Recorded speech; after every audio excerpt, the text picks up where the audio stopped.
Unit 8 का part 2 है ये। संगीत चिकित्सा के दृष्टिकोण हम पढ़ रहे थे। व्यवहारात्मक संगीत चिकित्सा हमने पढ़ लिया। अब दूसरा है हमारा विकासात्मक संगीत चिकित्सा।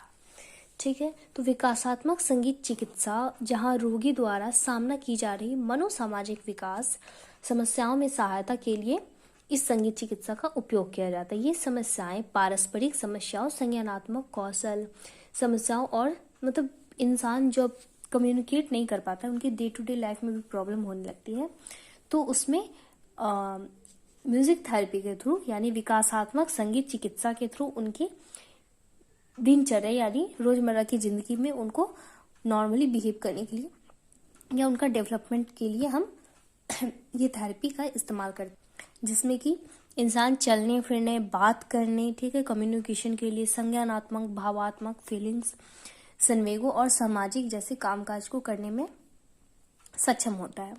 फिर लास्ट हमारा आता है चिकित्सात्मक संगीत चिकित्सा। जब संगीत चिकित्सा का उपयोग चिकित्सकीय स्थलों में किया जाता है तो यह उपागम चिकित्सात्मक संगीत चिकित्सा कहलाती है। इसमें चिकित्सा स्थल जहां रोगी की शारीरिक समस्याओं का इलाज कर रहे होते हैं, वहीं पर इनकी संगीत थेरेपी के थ्रू, चिकित्सात्मक संगीत चिकित्सा के थ्रू इनकी मेंटल स्थिति, सांवेगिक, भावात्मक और मनोवैज्ञानिक स्थिति का भी इलाज किया जाता है। ठीक है। अच्छा, म्यूजिक थेरेपी और म्यूजिक दो तरह की होती है। जैसे कि हम music day to day life में अपने सुनते हैं, कभी अपने मूड को अच्छे करने के लिए, ठीक है, कभी सैड म्यूजिक, कभी हैप्पी म्यूजिक, कभी सॉफ्ट म्यूजिक सुनते हैं ना, तो वो एक अलग चीज़ है। या फिर किसी और का मूड अच्छा करने के लिए जो हम म्यूजिक बजाते हैं, जैसे कोविड-19 की महामारी के टाइम बहुत सारे अस्पतालों में आपने सुना होगा, न्यूज़ में आता था कि मतलब जो हमारी नर्स है और डॉक्टर है, तो वहाँ पर उन लोगों को म्यूजिक सुनाया जा रहा है, सब एक्टिविटी की जा रही है ताकि हम उनके जो पेशेंट जो थे, हमारे जो क्लाइंट थे, उनको अच्छा महसूस हो, है ना। रोगी को प्रसन्न करने के लिए, खुश करने के लिए वो चलाया जा रहा था म्यूजिक। तो वो एक म्यूजिक उनकी खुशी को बताने के लिए था, खुशी को प्रदर्शित करने के लिए चलाया गया था। तो वो म्यूजिक थेरेपी नहीं है। म्यूजिक थेरेपी एक अच्छे खासे जानकार से ही ली जा सकती है, जैसे कि काउंसलिंग एक अच्छे खासे काउंसलर से ली जा सकती है। हम एक काउंसलिंग की ये बुक पढ़ के हम काउंसलर नहीं बन जाएंगे, ठीक है, तो उसके लिए हमें उसमें अच्छा खासा डिग्री लेना पड़ेगा, ठीक है, लाइसेंस लेना पड़ेगा। इसी तरीके से आर्ट थेरेपी या म्यूजिक थेरेपी के लिए भी हमें उसमें अच्छा खासा मुकाम हासिल करना पड़ेगा, तभी हम किसी को art therapy, music therapy, drama therapy ये सब चीज़ प्रोवाइड कर सकते हैं। फिर आता है कला चिकित्सा। कला चिकित्सा क्या है? यानी कि आर्ट थेरेपी, जिसमें मानसिक, शारीरिक और सांवेगिक कुशल श्रेय प्राप्त करने के लिए कला के विभिन्न रूपों का उपयोग किया जाता है, उसे हम कला थेरेपी करते हैं। कला के माध्यम से अभिव्यक्ति करने की हमारी भावनाओं और विचारों को निकास मार्ग मिलता है। मतलब हमारे अंदर की चीजें जो है उसको प्रकट करने के लिए हमको एक रास्ता मिलता है। संगीत की तरह ही कला भी प्राचीन काल से ही चली आई है, ठीक है। आप कभी कभी देखोगे कि आर्ट थेरेपी मतलब जैसे आप किसी ड्राइंग को देखोगे, ठीक है, तो उसमें क्या बतलाता है कि इंसान किस तरीके से किसी चीज़ को हैंडल करता है। अच्छा, मेरे पास ये बुक है BPCG 174 की। इसका ये जो फ्रंट दिया हुआ है, ये हमारा एक ह्यूमन फेस बनाया हुआ है और ये हमारा ब्रेन बनाया हुआ है, और इसमें क्या है, चार्जिंग केबल लगाया गया है। इस पिक्चर से आपको क्या समझ में आ रहा है कि जो हमारा ब्रेन जो है ये चार्जिंग यानी कि हमारा सोशल मीडिया और मीडिया यानी इलेक्ट्रॉनिक चीज़ों से किस तरीके से कनेक्टेड है ना। तो अलग अलग पिक्चर जो है अलग अलग चीज़ों को दर्शाती है। इसी तरीके से आर्ट थेरेपी का इस्तेमाल करके हम पहले के ज़माने से ही बहुत बहुत पुराने समय से ही जिस तरीके से म्यूजिक थेरेपी चल रही है, उसी टाइम से हम कला थेरेपी यानी कि आर्ट थेरेपी का भी इस्तेमाल करके लोगों की प्रॉब्लम को समझने की कोशिश करते हैं और उनको सही तरीके से हैंडल करते हैं, ठीक है। क्योंकि कई बार आपने सुना होगा कि जो पिक्चर मतलब जो ड्राइंग इंसान बनाता है ना, इंसान कभी कभी अपनी अंदर की भावनाओं को भी उसमें दर्शाने की कोशिश करता है। बहुत अजीबोगरीब, बहुत अलग अलग तरह की पेंटिंग होती है दुनिया में, ठीक है। और जो आर्टिस्ट होते हैं वो अपने अंदर की फीलिंग्स या फिर एग्जैक्ट मतलब रियलिटी दुनिया की बताने की कोशिश करते हैं उस पिक्चर के थ्रू, ठीक है। संगीत की तरह ये भी एकदम अलग है। कला चिकित्सा शब्द औपचारिक तौर पर गढ़ने वाले पहले व्यक्ति थे। कौन थे हमारे? एड्रियन। ठीक है, एड्रियन जो थे ये हमारे पहले व्यक्ति थे। इन्होंने कब इस चिकित्सा को लाया यूज में? 1942 में। कला चिकित्सा शब्द औपचारिक तौर पर गढ़ने वाले व्यक्ति थे। एड्रियन जब तपेदिक से पीड़ित थे तब उन्होंने कला चिकित्सा के उपयोग का सकारात्मक प्रभाव को अनुभव किया। ठीक है, उन्होंने अपने चित्रों के माध्यम से स्वयं को व्यक्त करने और विश्रांत यानी रिलैक्स करने का तरीका खोजा। उस समय ज्यादातर चिकित्सा पेशेवरों और मनोवैज्ञानिकों द्वारा कला चिकित्सा का उपयोग किया जाता था, परंतु इसके लिए कोई औपचारिक प्रशिक्षण का कोई व्यवस्था नहीं था। ठीक है, अमेरिकी कला चिकित्सा संघ की संस्थापना मार्गरेट नामबर्ग को आर्ट चिकित्सा की यानी माँ के रूप में जाना जाता है। आर्ट चिकित्सा की माँ के रूप में जाना जाता है और वह इस क्षेत्र में अग्रणी है। उन्होंने रचनात्मक अभिव्यक्ति की शक्ति को महसूस किया। इसे मौखिक संप्रेषण से के समान माना जाता है। ठीक है, कि हम कई बार हम अपनी मुंह से हम अपनी फीलिंग्स को नहीं बता पाते हैं, दूसरों के सामने नहीं व्यक्त कर पाते। कुछ लोग बहुत शाय होते हैं या कुछ लोग मतलब डरते हैं कि मैंने अगर ऐसा बताया कि मैं ऐसा महसूस करता हूँ तो लोग क्या सोचेंगे, है ना। मतलब मैं इन लोगों से अलग सोचता हूँ, मैं इन लोगों को बता भी नहीं पा रहा हूँ मैं जो महसूस करता हूँ या करती हूँ। तो उस केसेस में क्या होता है, हम ड्राइंग करके या अलग अलग कार्य करके, अलग अलग एक्टिविटी करके या अलग अलग चीज़ों से हम खुद को प्रेजेंट करने की, दर्शाने की कोशिश करते हैं। कला चिकित्सा की परिभाषा हो गया है। कला चिकित्सा इस विचार की निहित तकनीक है कि रचनात्मक अभिव्यक्ति, उपचार और मानसिक कल्याण को बढ़ावा दे सकती है।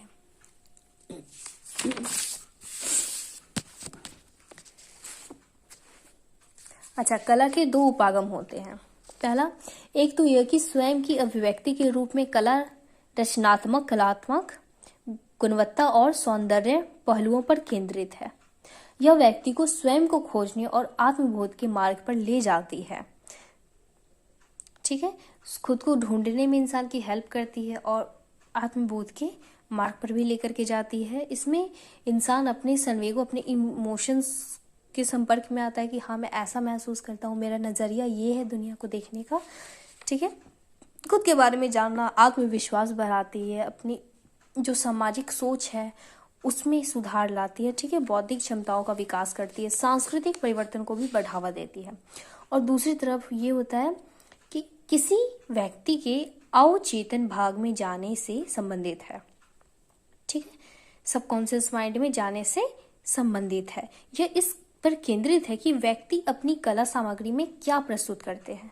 ठीक है, आप कोई ड्राइंग या कोई आर्ट कर रहे हो, उसमें आप क्या दर्शाना क्या चाहते हो, आप दुनिया को क्या बताना चाहते हो उस कला के थ्रू। उदाहरण के लिए, यदि किसी बच्चे को मौखिक रूप से स्वयं को व्यक्त करने में समस्या हो रही हो तो उसमें आशंका या भय हो और वह किसी भी कारण से सच्ची भावनाओं को छुपा रहा हो, वही बात है कि अपने इमोशंस को छुपा रहा हो, तो उस केसेस में भी हम उसकी भावनाओं और विचारों को आर्ट थेरेपी के थ्रू बाहर निकाल सकते हैं और उस बच्चे को समझने में अपना योगदान दे सकते हैं और उसको ठीक करने में हम उसकी मदद कर सकते हैं। यहाँ ध्यान देने वाली बात है कि कला चिकित्सा के संचालन के लिए यह जरूरी है कि कला चिकित्सक पेशेवर रूप से योग्य और प्रशिक्षित हो।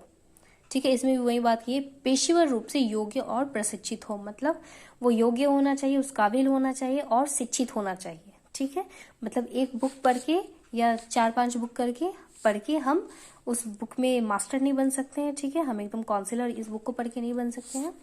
ठीक है, तो उसके लिए हमें उस चीज़ में, उस स्पेसिफिक चीज़ में अच्छी खासी नॉलेज होनी चाहिए और डिग्री भी होनी चाहिए, लाइसेंस होना चाहिए।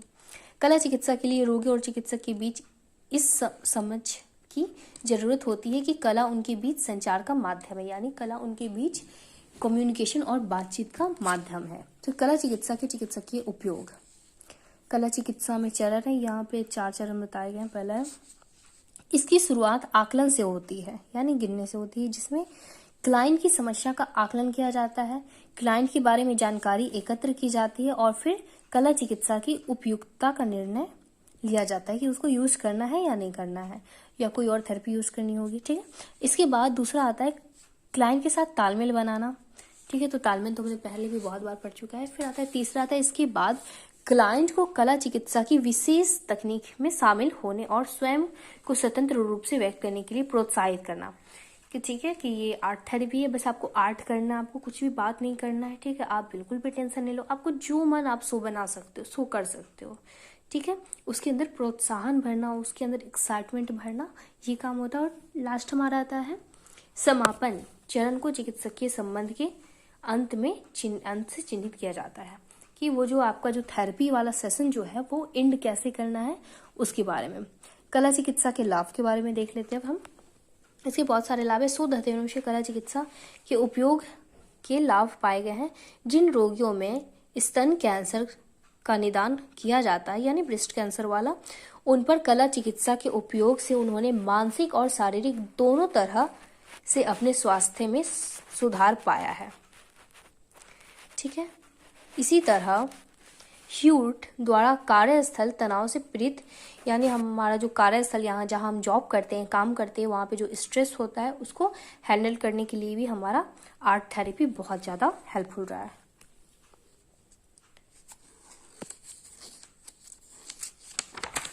अच्छा, इसमें क्या है कि क्लाइंट से ज़्यादा उम्मीद नहीं की जानी चाहिए कि क्लाइंट को बहुत ज़्यादा कला के बारे में ज्ञान होगा या आर्ट थेरेपी के बारे में। ठीक है, पर इसमें से कुछ ना कुछ ऐसा आर्ट होगा जो क्लाइंट को आता होगा। ठीक है, तो इन सब चीज़ों का ध्यान रखना। कला थेरेपी में जो है आपका कौन कौन सा टेक्निक अपनाया जाता है। कला चिकित्सा के लिए जरूरी सामग्रियों में आर्ट पेपर या ड्राइंग शीट या फिर white paper, A4 size paper जो हम इग्नू में असाइनमेंट के लिए यूज़ करते हैं, उस टाइप की पेपर, कोई भी एक पेपर ड्राइंग पेपर हो सकता है। ठीक है, पेंसिल, पेन, रंगीन पेंसिल, क्रेयॉन, है ना, स्केच पेन, पेन बॉल, है ना, इन सब चीज़ों का यूज़ करना है। और ग्लू वगैरह जो भी चीज़ें आर्ट के लिए यूज़ होती हैं वो सब चीज़ें होनी चाहिए। नॉर्मली पेपर और ड्राइंग वाली चीज़ों से रिलेटेड है ये। इन सभी सामग्रियों का उपयोग करके कला चिकित्सा की कुछ तकनीकों में डूडलिंग या स्क्रिबलिंग, कोलाज मुक्त चित्रकला, रंग भरना या उंगली से चित्रकारी संकल्पना करना, जैसे फिंगर बनाना, है ना, अपनी हाथों का ड्राइंग करना।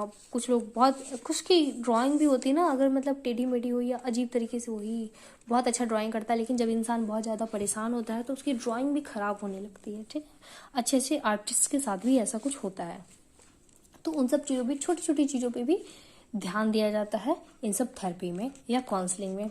स्वयं का अन्वेषण, अपनी आंतरिक भावनाओं को व्यक्त करना और दुनिया से स्वयं को संबंधों का अन्वेषण करना, मतलब दुनिया से जुड़ने की कोशिश करना, अपनी अंदर की भावनाओं को बताना और उसको खुद भी समझने की कोशिश करना। घर, पैर, व्यक्ति, कुछ उदाहरण दिए गए हैं इन तकनीकों का। घर, पैर, व्यक्ति, क्लाइंट से इन तीनों का चित्र बनाना अपेक्षित होता है। मतलब एकदम नॉर्मल सी चित्र है जो छोटे बच्चे ड्राइंग बनाते हैं ना, उसी तरह घर की ड्राइंग बनाना, पैर की, किसी इंसान की या फैमिली की, आपकी फैमिली में जितने मेंबर है उनकी। ठीक है, स्वयं को जानवर के रूप में चित्रित करना, क्लाइंट को स्वयं को किसी भी तरह के जानवर या कोई भी चीज़ जिससे वे स्वयं को संबंधित मानते हो। अब अधिकतर लोग क्या है, खुद को शेर समझते हैं, टाइगर।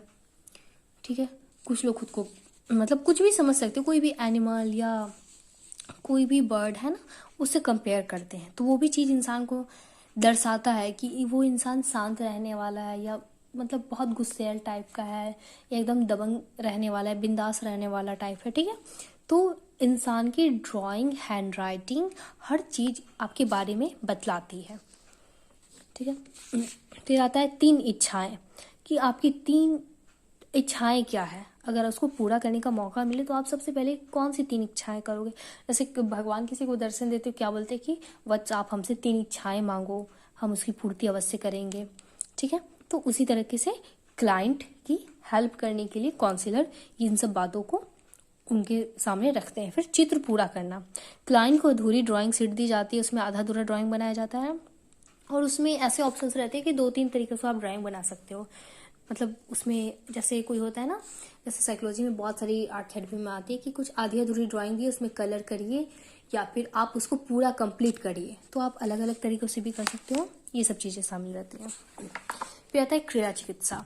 क्रीड़ा चिकित्सा का मतलब होता है यानी कि खेल, ये ज़्यादातर बच्चों के साथ किया जाता है। ठीक है, इसमें क्या होता है, खेल बच्चों को स्वाभाविक अभिव्यक्ति है। इसे बच्चों की भाषा कहा जा सकता है। बच्चे खेलने के थ्रू, खेल के थ्रू, गेम के थ्रू अपनी भाषा का बखान भी करते हैं, जिसके माध्यम से वे स्वयं को अभिव्यक्त करते हैं। खेल सामग्रियां वे शब्द हैं, उपकरण हैं जो अभिव्यक्ति को और संप्रेषण को सुगम बनाते हैं। छोटे बच्चे असंरचित और सहज खेल में शामिल होते हैं, जो उनके बचपन में प्रवेश करने पर नियमों सहित संरचित होते हैं, संरचित खेल में बदल जाते हैं। जैसे जैसे वो आगे बढ़ते हैं, खेल में अधिक अमूर्त होते जाते हैं। ठीक है।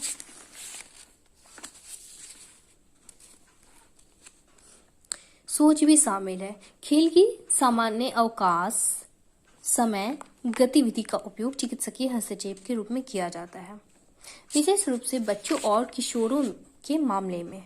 ठीक है, बच्चे और किशोरों के मामले में खेल चिकित्सा का उपयोग बहुत ज़्यादा किया जाता है। इसे मानसिक हेल्थ और उनसे निपटने का, है ना, समाधान भी आपको मिलता है। क्रीड़ा चिकित्सा संघ 1977 में स्टार्ट हुई थी। इस चिकित्सा को पारस्परिक प्रक्रिया स्थापित करने के लिए सैद्धांतिक मॉडल के व्यवस्थित उपयोगों के रूप में परिभाषित किया जाता है, जिसमें प्रशिक्षित क्रीड़ा चिकित्सक सर्वोत्तम वृद्धि और विकास प्राप्त करने के लिए ग्राहकों को मनोसामाजिक कठिनाइयों को रोकने या उनका हल करने के लिए प्रोत्साहित करते हैं। ये भी फ्रॉइड के द्वारा दिया गया था। फ्रॉइड के लिए खेल मुक्त साहचर्य का तरीका था, जबकि अन्ना फ्रॉइड जो थे और मेलानी क्लेन, इनके द्वारा बच्चों के साथ काम करते समय खेल और चिकित्सा को जोड़कर इसे मनोविश्लेषणात्मक तकनीक के रूप में उपयोग किया जाता है। हरमियोन हंग हेलमुथ को ऐसा पहला व्यक्ति माना जाता है जिसने 1921 में चिकित्सा के रूप में खेल का उपयोग किया था। और ये बहुत ही इंपॉर्टेंट है। जैसे बर्फ पानी होता है ना, हाइड एंड सीक हो गया, चोर पुलिस हो गया, है ना, और गिल्ली डंडा हो गया, कंचे कौन सा गेम है, आई थिंक गोली वाला जो होता है वो है, हॉपस्कॉच, ये सब जो खेल है इसके थ्रू बच्चे की अंदर की चीज़ों या वो जो कहना चाहते हैं आपसे वो बातें, समटाइम्स आप देखोगे ना बच्चों के साथ बहुत ज़्यादा सोशल अब्यूज़ होता है, उनके साथ बहुत ज़्यादा सेक्सुअल अब्यूज़ होता है। तो इन सब चीज़ों को ना बच्चे समझ तो नहीं पाते हैं कि क्या सही है क्या गलत है। इन केस में क्या होता है ना, वो अगर आपको बताना भी चाहे अपने पेरेंट्स को तो वो खुलकर बता नहीं पाते हैं, क्योंकि उनको लगता है कि हमारे मम्मी पापा हमें मारेंगे या डांटेंगे। तो धीरे धीरे उनकी ये बातें जो उनके मन के अंदर रह जाती है और उनको एक्चुअल में पता भी नहीं कि उनके साथ हुआ क्या है, बस उनको बुरा फील हो रहा है कि जो भी हुआ है वो सही नहीं हुआ है, ऐसा नहीं होना था, ठीक है, या ये सही है, यानी मुझे अपने घर वालों को बताना है, मम्मी पापा या भाई बहन से शेयर करना ये चीज़ें, पर वो कर नहीं पाते, समझाएंगे कैसे, उनके पास वर्ड्स कम होते हैं, ठीक है, या वो खुद को एक्सप्लेन नहीं कर पाएंगे, या समटाइम्स हमारे पेरेंट्स भी बहुत ज़्यादा स्ट्रिक्ट होते हैं जिसके डर की वजह से हम खुलकर उनसे बात नहीं कर पाते हैं। तो इन केसेस में क्या होता है, ये जो हमारे काउंसलर्स होते हैं ये क्रीड़ा यानी खेल चिकित्सा के थ्रू या आर्ट चिकित्सा के थ्रू बच्चे के अंदर की फीलिंग्स को बाहर लाने की कोशिश करते हैं, जिसकी वजह से वो आपके पास आया है या फिर वो प्रॉब्लम में है, ठीक है। तो इस तरह के खेल का यूज किया जाता है। खेल और बच्चे अविभाज्य रूप से संबंधित है, इसलिए शिक्षा के प्रारंभिक वर्षों में, जैसे हम बच्चे कोई स्कूल में एडमिशन करने से पहले उसको प्ले स्कूल में डाला जाता है, आंगनबाड़ी में डाला जाता है, जिसके थ्रू वो खेलते खेलते पढ़ना सीखते हैं, उठना बैठना सीखेंगे, ग्रेड करना सीखेंगे, ठीक है, गुड मॉर्निंग, थैंक यू, ये सब चीज़ें छोटी छोटी चीज़ें सीखते हैं खेल खेल में, ठीक है। क्रिया चिकित्सा का उपागम, मनोविश्लेषणात्मक और मनोगतिक चिकित्साएं। क्रिया चिकित्सा के 3 मुख्य उपागम क्लिनियम, फ्रॉइडियन और ऑब्जेक्शन है, और ये सभी एक दूसरे से अलग है। पहला है हमारा क्रिया चिकित्सा का यूंगियन। यह उपागम लोगों को आदि रूप और यह समय के साथ कैसे विकसित होता है इस पर केंद्रित है कि समय के साथ साथ इस चीज में कैसे डेवलपमेंट किया जाता है। यह उपागम इन स्व उपचार आदि रूप से लाभ उठाने पर केंद्रित है और बच्चे के साथ खेलने के दौरान उन्हें उपचार प्रक्रिया में शामिल किया जाता है, मतलब खेल खेल में उनका उपचार भी किया जाता है। चिकित्सा के इस उपागम को एलन एवं लेविन ने खेलना, बनाना, करना, कल्पनाएं, अभिनीति करना कहा है। दूसरा आता है अनुभवात्मक क्रिया चिकित्सा। प्रत्येक व्यक्ति अपने अनुभव से सीखता है और इस विचार की संकल्पना कैरन ने की थी। उन्होंने कहा था कि अनुभव संबंधी नाटक, ठीक है, चिकित्सा की संकल्पना को यह कहते हुए सिद्धांतबद्ध किया कि बच्चे दुनिया में जो अनुभव करते हैं उससे ही सीखते हैं, ठीक है, कि हर चीज आप बच्चों को सिखा नहीं सकते। कुछ चीजें वो गिरने के बाद, या कोई गर्म तवा है, आप खाना बना रहे हो किचन में, आपके बच्चे आए और वो सडनली बोले कि नहीं मामा मुझे भी रोटी बनाना है ना, तो आप बोलोगे नहीं नहीं हाथ जल जाएगा, बोलेंगे नहीं मुझे बनाना है। तो समटाइम्स उनको छोड़ देना चाहिए, उनको ज़्यादा जितना ही करना चाहिए, नहीं ये गलत है, ऐसे नहीं करो आपको प्रॉब्लम होगी, उनको छोड़ देना चाहिए। अगर उनका हल्का सा हाथ जलेगा, थोड़ी सी उनको चोट लगेगी, तो खुद ही उनके अंदर बहुत ज़्यादा डर होती है, ठीक है, उनको हर्ट होने का डर होता है, उनको गिर जाने का भी डर होता है, ठीक है। छोटी सी बेबी भी होते हैं ना, एकदम न्यूबॉर्न बेबी, उनके अंदर भी डर होता है कि हमें गिरा ना दे कोई, गोद लेकर आप उसे ऊपर की ओर उछालोगे तो वो बहुत ज़्यादा डर जाते हैं, हाथ पर कांपने लगती है, ठीक है, वो रोने चिल्लाने लगते हैं। तो समटाइम्स वो गलतियां करके ही सीखते हैं। तो अनुभवात्मक क्रिया चिकित्सा कहता है कि लोग हम अपनी अनुभव से सीखते हैं। फिर आता है एडलेरियन क्रिया चिकित्सा। यह उपागम टेरी कोटम द्वारा विकसित किया गया था, जो चिकित्सा के 4 चरणों में विश्वास करते थे। बच्चे के मार्गदर्शन में बच्चे और चिकित्सक के बीच संबंध बनाना इनका पहला चरण था, जिसके बाद बच्चे के व्यवहार और उसकी सोच के लिए समझ विकसित करना इनका एक और चरण था। और अगले चरण में यह शामिल है कि बच्चे को पैटर्न में दर्शाई जा रही भावनाएं समझाई जाए, और उसके बाद अंतिम चरण में इनका नए व्यवहार और चिंतन प्रक्रिया सीखने में बच्चे की हेल्प करना और उनका मार्गदर्शन करना शामिल था। तो फर्स्ट चरण में ये क्या करते थे,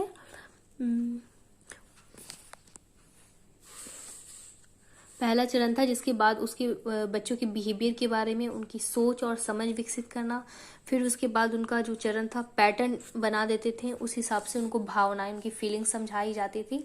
और उनका लास्ट चरण था बिहेवियर और चिंतन, उनकी सोचने की प्रक्रिया को उसमें हेल्प करना कि आप जो सोच रहे हो वो कैसा है, वो सही है या नहीं सही है, ठीक।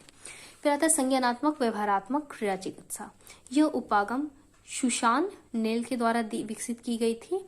2.5 से 6 वर्ष यानी 2.5 साल से लेकर के 6 साल के बच्चों में यह बच्चों के लिए संज्ञानात्मक और व्यवहारात्मक विधियों का उपयोग शामिल था। इसके दौरान तर्कहीन विचारों पर प्रश्न उठाने और चुनौतियां देने के लिए कला के विभिन्न रूपों का इस्तेमाल किया जाता था, जैसे मॉडलिंग करना, खिलौनों का उपयोग करना। मॉडलिंग में वही आ जाता है कि नकल करना, ठीक है, जैसे बच्चे जो है अपने पेरेंट्स की नकल करते हैं, या किसी दूल्हा दुल्हन की नाटक करते हैं, या फिर खिलौने जैसे गुड्डा गुड़ियों से खेलना है ना, तो इन सब चीजों का यूज किया जाता है। फिर आता है पारिवारिक क्रिया चिकित्सा। इस उपागम में पारिवारिक चिकित्सा और क्रिया चिकित्सा का संयोजन शामिल है, मतलब दोनों को मिलाकर, ठीक है। चिकित्सा